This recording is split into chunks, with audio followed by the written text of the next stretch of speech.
On tonight's CTV News, Earthquake Recovery Minister Brownlee responds to Labour's latest policy announcement, Sarah responds to community stress with a new initiative, and St John has been doing good deeds across the city today.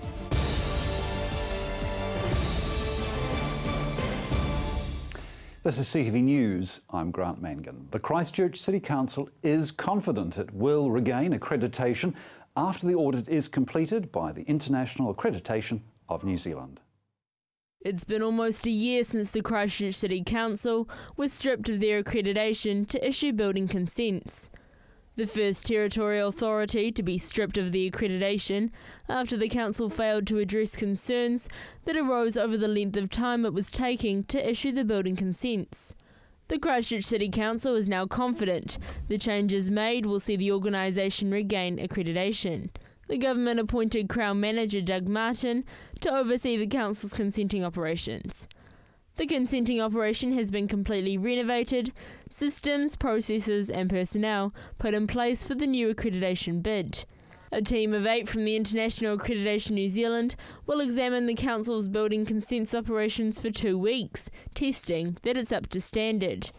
Accreditation will only be issued once the IANZ are completely satisfied with the Christchurch City Council systems. The process is expected to begin on the 8th of July. Labour's election promise to spend $25 million buying out uninsured Redzoners has been brushed off by the Earthquake Recovery Minister. As the Christchurch Press reports, the Canterbury Earthquake Recovery Minister, Jerry Brownlee, isn't a fan of Labour's new election policy. Labour's new policy is aimed at more than 100 owners of commercial, vacant or uninsured properties who've only been offered 50% of the land's 2007 rateable value. Port Hill's MP Ruth Dyson says a price tag of just over $23 million would make more sense than the government's plan to build a $20 million playground in the central city. She called the payout a drop in the ocean compared to the $40 billion Canterbury rebuild. However, the Earthquake Recovery Minister, Jerry Brownlee, told the press the policy was undesirable and reckless. He says the people benefiting haven't taken active steps to manage their risk. He doesn't believe they should be paid the same amount as those who have. Ruth Dyson told CTV News she rejects the argument that paying out uninsured property owners would result in other people choosing not to get insurance because the government would always bail them out. She says serious earthquakes are an unlikely event. Cantabrians are rallying to have their say on the future of the Metro bus service, but some have been missing out. Mail delivery delays in South Shore and Mount Pleasant have led to the submission process being extended. With thousands of commuters relying on the bus to get around, it's no wonder that the proposed changes to the bus system have caused many to want to have their say. Metro bus services are currently reviewing more than 20 routes. About 2,000 submissions were received for the proposed changes before last Monday's deadline. While South Shore and Mount Pleasant residents have until next week to have their say, an Environment Canterbury spokeswoman doesn't think the extended deadline will delay the process.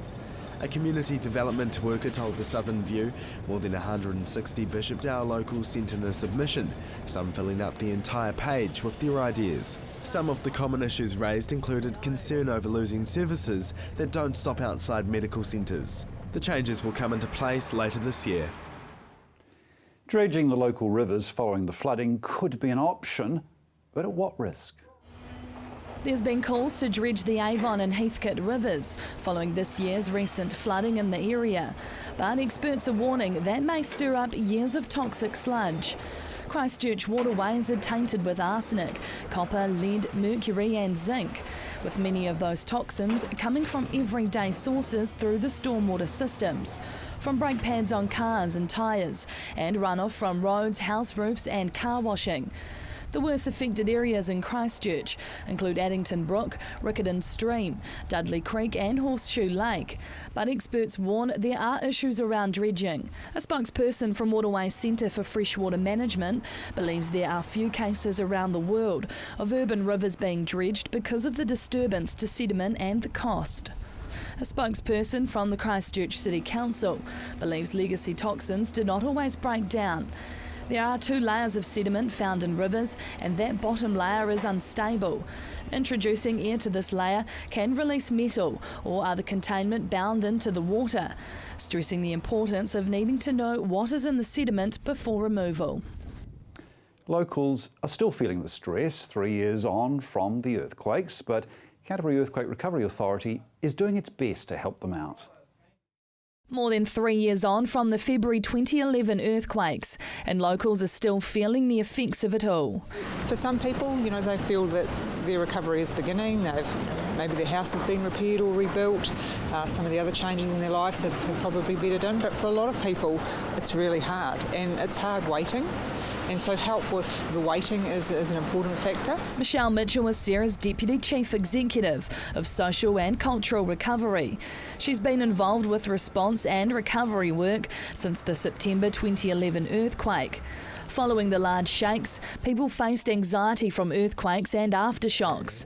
But now, secondary stresses are what's fueling people's state of mind in Christchurch. Yep, so those needs differ depending on each individual household and also where people are at with their personal recoveries. The Canterbury Earthquake Recovery Authority have developed this strategy, identifying what individuals and communities need for effective psychosocial recovery in the next 3 years. The strategy will guide non-governmental agencies and community groups, highlighting ongoing needs and pointing people to the right place to get support. So some of the community stuff could be new neighbourhoods as they're being established because people have moved, or the neighbourhoods that are left with lots of people that have departed, and how do they work their social connections and make sure that people are being looked after and that agencies are being brought in when they needed to be. Since the September earthquakes, support coordinators have helped over 7,000 households. With this new strategy, that number will grow even bigger. Emma Cropper, CTV News. And staying with the subject of Sarah, CTV's Chris Lynch spoke to Christchurch Deputy Mayor about the relationship between the Christchurch City Council and Sarah. The Canterbury Earthquake Recovery Authority began in Christchurch after the February earthquake of 2011. The purpose of the government organisation is to lead the recovery of the quake-damaged city. Chris Lynch of CTV show Lynched talked to Deputy Mayor Vicky Buck about how the Christchurch City Council is working with Sarah.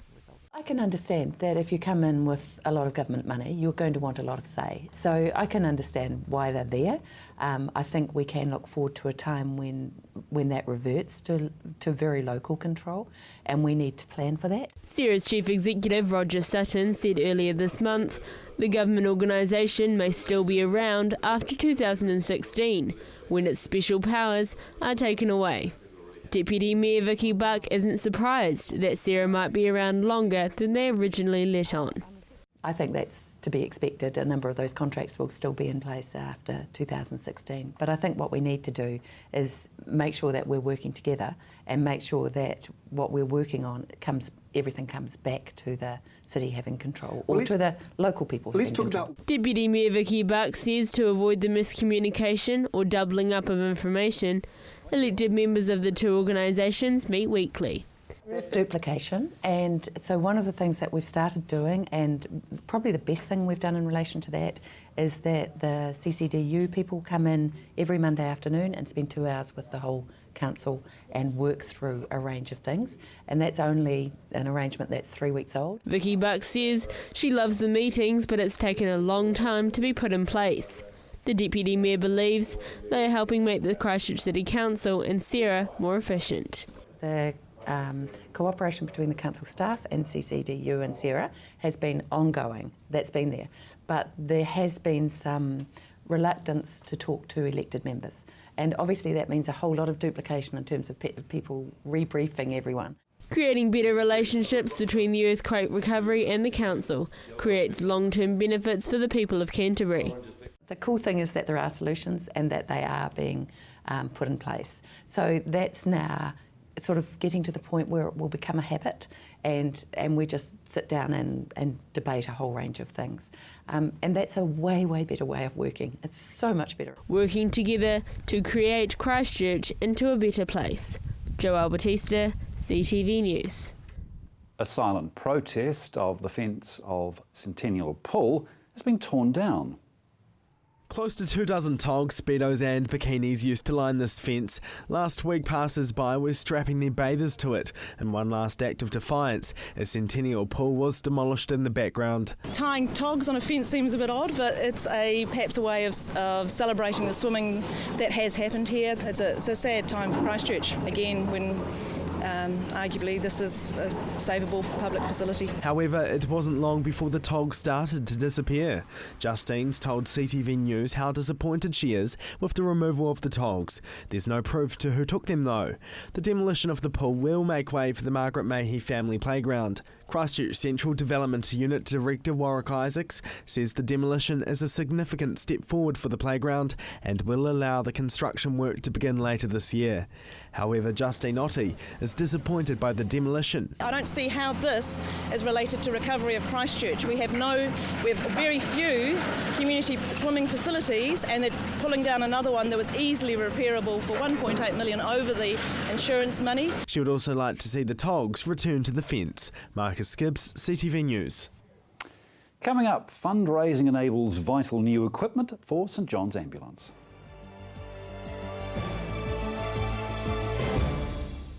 Wild Spirits covers the biggest, most extreme sports events across the planet. From surfing to base jumping, snowboarding to motocross, this series will sure to have you on the edge of your seat. Wild Spirits, Wednesday nights at 7, CTV. For a fresh, vibrant and unique look that reflects your style, whether you're wanting to stand out from the crowd or blend in, Decode has it all. Decode caters to both male and female, from teens to all adults and the young at heart. Life's too short to simply blend in.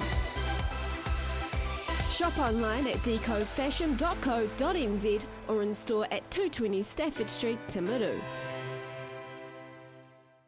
Building, renovating or redecorating? Visit the Star Home and Leisure Show with KiwiBank. Win a sparkle from Four Seasons Home and Leisure, cooking demonstrations from MasterChef finalist Beck Stanley. A show full of ideas and inspiration. The Star Home and Leisure Show, CBS Canterbury Arena. Hi, I'm Mark and welcome to Stay Well Pharmacy. Whatever the season, Stay Well Pharmacy has you covered.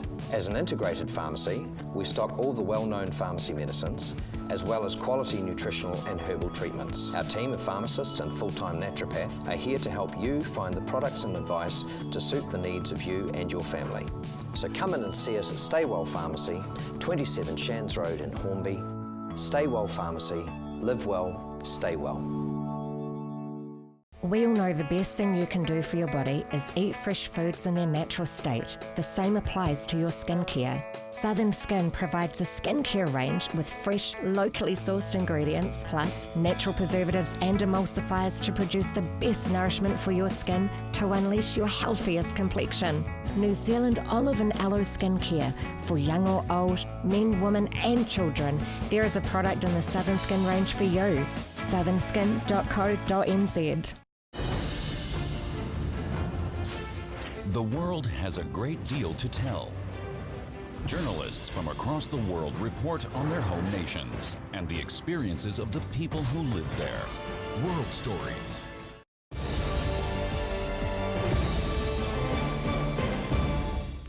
St John was in Christchurch today, doing good deeds in the community to celebrate St John's Day. St John in Christchurch, out making a difference in the community. Celebrating their patron saint day, Christchurch's St John were at the Morehouse Avenue Pack and Save, helping shoppers carry their groceries and giving out safety packs, teaching citizens the skill of resuscitation. Where you can actually take them home, watch a DVD, and it has all of the things that you need to be able to learn CPR. Which basically, when anybody has, any issues with their heart, a heart attack, being able to give CPR can actually make all the difference. Christchurch's St John has a long partnership with Pack and Save since before the earthquakes. The supermarket helped the organisation give back to the community.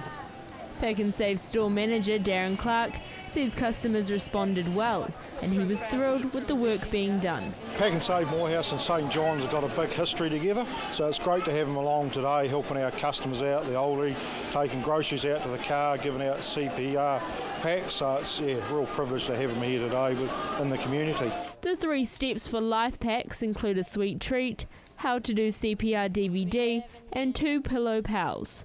The pillowcases acting as a practice guide for basic resuscitation. St John have been in several parts of Christchurch, starting the celebrations, giving away free first aid courses to a school of young mothers. With the help of Rotary in Christchurch, they helped us effectively. We'll be in a position to give away 30 child first aid training courses to the students at the school. So that was a fantastic start to St John Day. Helping the community by educating them to save lives. Well, it's fantastic. You know, anything that we can do to empower and educate and train local communities. You know, here in Christchurch more than anywhere, I think we've realised that, you know, if you're in a position in certain circumstances that you can help people, it's always good. On a day where they could be celebrating the great success that the organisation is, St John and Christchurch are out helping others before themselves. Often we are seen, you know, out with St John. People are familiar with the ambulances, or at our appeal time of year we're asking people to make donations. But this is actually more precious in a sense, because it's about people giving their time, giving acts of kindness, and really that is, you know, the essence of what community is about. Joelle Batista, CTV News. 20 brand new defibrillators were bought for St John ambulances and response vehicles out of $400,000 raised in fundraising money. $400,000 is the cost St John paid for 20 brand new defibrillators, a small price to pay for survival. St John recently invested in the new life-saving equipment for every ambulance and response vehicle in Christchurch. The price was paid by generous donations, collection buckets and community fundraising. St John's Service Improvement Manager and Intensive Care Paramedic, Kurt Ward, says St John are thrilled with the community response. We've had a very good fundraising year within Christchurch. The community's been very generous, and I think that the key aspect there is the money that we get ultimately goes back to the community because it's used to deliver community services. The defibrillator is a key piece of equipment for the service.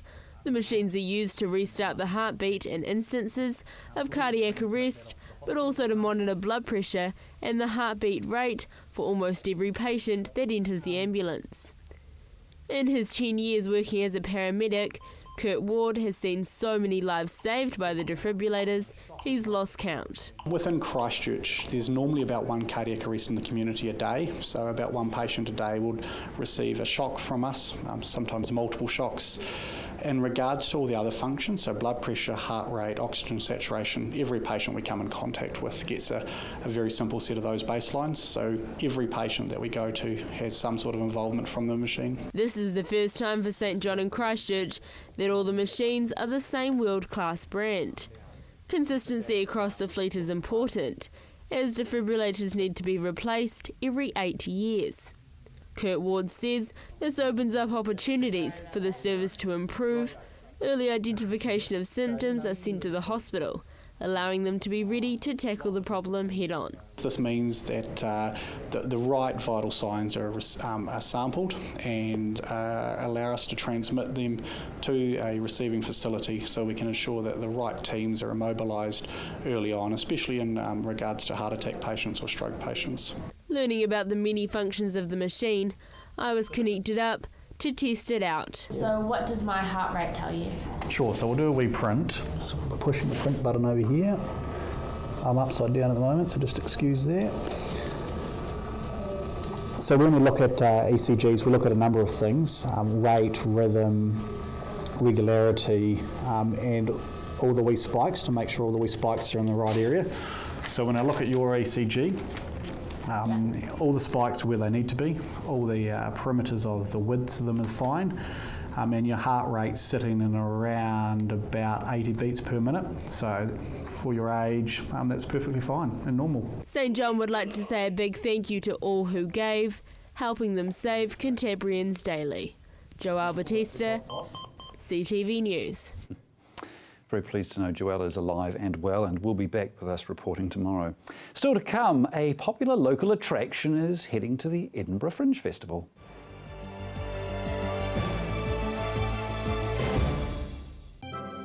Meet the latest arrivals at Berlin's 2 animal parks and find out what it takes to be a zoo baby in a modern zoo. Zoo Juniors. Wednesday nights at 8 p.m, right here on CTV.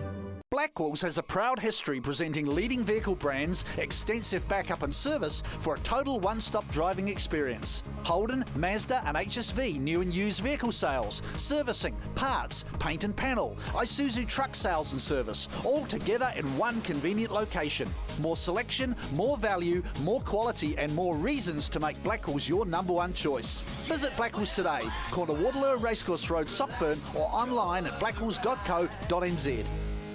Action Removals, offering short or long-term storage facilities, full packing services, comprehensive rates, all fully insured and with 6 vehicle sizes to choose from. Earthquake repairs? Action Removals pack, move, store and return your valuable possessions stress-free. Action Removals, a family business that has been operating in Christchurch for over 10 years. Action Removals, your one-stop removal service on time, every time. 0800 222 526. Come in and meet the locals at the Bush Inn Centre.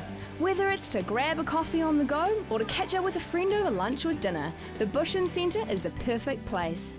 With our unique range of shops, you'll find everything you're looking for and more. Our friendly locals are always happy to help. We have plenty of parking at the Bush Inn Centre, making your shopping experience just a little bit easier. So come in, meet the locals and shop Bush Inn. You'll find us on the corner of Riccarton and Waimari Roads. Let's face it, everyone has an agenda. And guess what? So do I.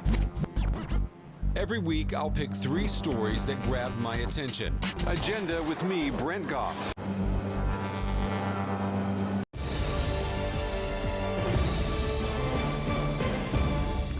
A popular Christchurch zombie attraction is heading to Edinburgh, but only if it gets extra funding.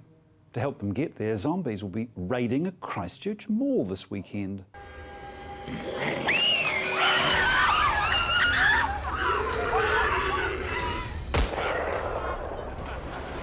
That was the opening scene of the zombie Redzone interactive play that recently hit Christchurch. It's been selected for the Edinburgh Fringe Festival, where the Times has named it as one of the top 40 best shows to see. It features an extreme story, a race for survival against an incoming zombie apocalypse. It's entertaining and well worth a watch. Everybody get your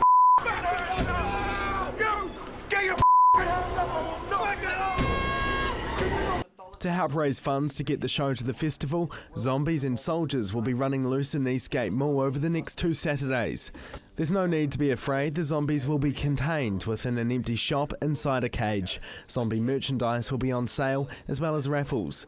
It's hoped the zombies will raise enough funds to send the team to the festival. The enterprising show should be a sellout. If you're driving around the Christchurch Central City, CTV's traffic update will assist you navigating the repairs taking place.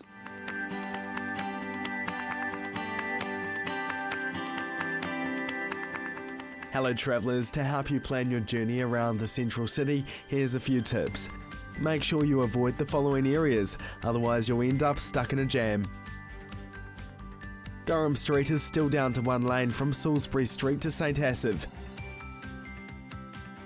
At the Durham Street-Armagh Street intersection, both sides of the road are closed. The Hereford Street Bridge is only open to eastbound traffic across the bridge. If you want a jam-free journey, try using Fitzgerald Avenue to get you through the city quicker. To keep up to date on what's happening with the Central City roads, keep watching CTV News first at 5 every night, and in the meantime visit the Transport for Christchurch website. And don't forget that website is absolutely packed full of information, not just about the CBD roadworks, but also roadworks and road closures right around the Greater Christchurch area. Remember also that update screen on this channel at 7, 8 and 9 in the morning, very convenient if you are heading into the city, and at 12 midday. Well, today I was up in North Canterbury sampling some of the climate there. It was actually a very nice morning, turned a bit chilly in the afternoon. Wonder what it was like down your neck of the woods. Let's find out with your regional weather. Kia ora everyone. A bit chilly around the region today, so let's see what those temperatures were. South Canterbury, Timaru a cool 11 degrees today. Temuka and Geraldine were both on 12 degrees. Ashburton 11 degrees down your way. Methven reached 11 degrees. Rakaia also on 11 degrees. Darfield had 11 degrees out there. Leeston and Rolleston had 10 degrees. Lincoln also had a high of 10 degrees today. Christchurch there was some sun about part of the day with 10 degrees as your high. And in Akaroa 11 degrees was your high for Tuesday. Out north of the Waimak, Kaipoi, Rangiora and Amberley all on 11 degrees as well. Taking a look inland, Culverden and Hamness Springs, you were both on 12 degrees today and 12 degrees in Cheviot. And further up along the east coast in Kaikoura, 11 degrees was the high for Tuesday. A northerly airflow is increasing ahead of cold fronts due tomorrow and Thursday, so let's take a look at the weather for Wednesday. Timaru, cloudy in the morning with scattered rain developing and strong northerlies decreasing. Sunny periods developing during the afternoon with lighter northwesterlies. Tonight's low 7 degrees, tomorrow's high 15. Cloud increasing during the morning in Ashburton and scattered rain developing early afternoon with northeasterly winds strong at times. Becoming fine during the afternoon with mild lighter northwesterlies developing. Tonight's low 7 degrees, tomorrow's high 15 degrees.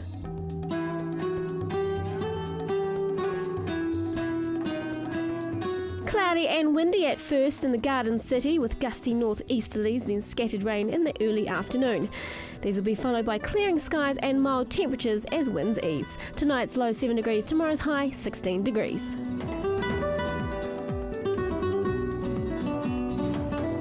Kaikoura, cloud increasing during the morning and scattered rain early afternoon with northeasterly winds strong for a time. Becoming fine during the afternoon with mild lighter northwesterlies developing. Tonight's overnight low 7 degrees, tomorrow's high 15 degrees. The rest of Canterbury can expect a cloudy, rainy day. Let's take a look at the temperatures. Temuka and Geraldine can expect a high of 14 degrees.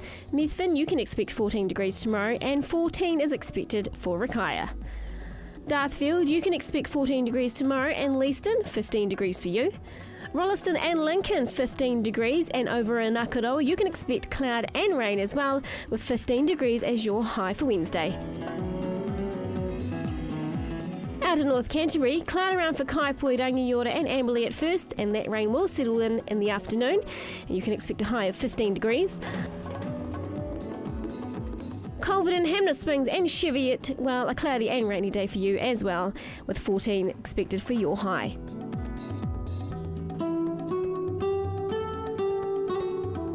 Fine from Thursday through to Saturday with a mix of sunny periods and high cloud with mild temperatures. Moderate to fresh northwesterly winds prevailing. Fresh gusty northwesterlies on Sunday with high cloud increasing during the day. Brief rain expected on Sunday evening or during the night. High cloud breaking and sunny periods increasing on Monday with fresh northwesterly winds decreasing and becoming cooler. And that's your weather update for Tuesday. Enjoy the rest of your evening. And that's CTV News for Tuesday. I'm Grant Mangan. Good night.